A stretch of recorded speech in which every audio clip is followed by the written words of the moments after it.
Watoto zetu wazoee kuweka mikakati katika muda, kwa sababu innal irqa dasas. Kwa lugha nyepesi ya Kiswahili, maji hufata mkondo. Baba, ukiwa unaishiishi tu ujui maisha yako, kuna hatari ya kuja kurithisha watoto zako na wao wakawa wanaishi tu vyovyote. Imefika wakati, kwa sababu ya kukosa utaratibu wa maisha, basi tumekuwa wabovu mpaka kwenye kipato. Mshahara mtu anapata 300,000, akipokea mshahara laki nzima anakwenda kuhonga.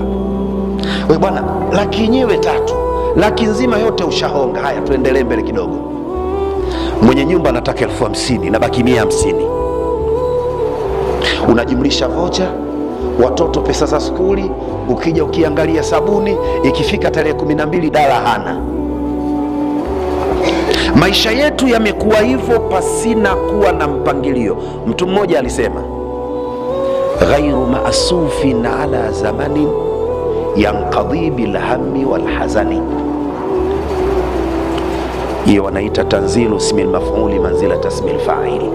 Ghairu maasufin ala zamanin, ay ghairu asifin ala zamanin, mtu asiyekuwa na tabia ya kuhuruma kidole kwa muda aliotumia vibaya, hausikitiki muda wake kautumia vibaya, huyu yankadhi bilhammi, atakufa na rundo la majanga, wala hazani na fedhea, atakufa kifo kibaya kwa kutouthamini muda wake, na anautumia muda vibaya wala hashtuki.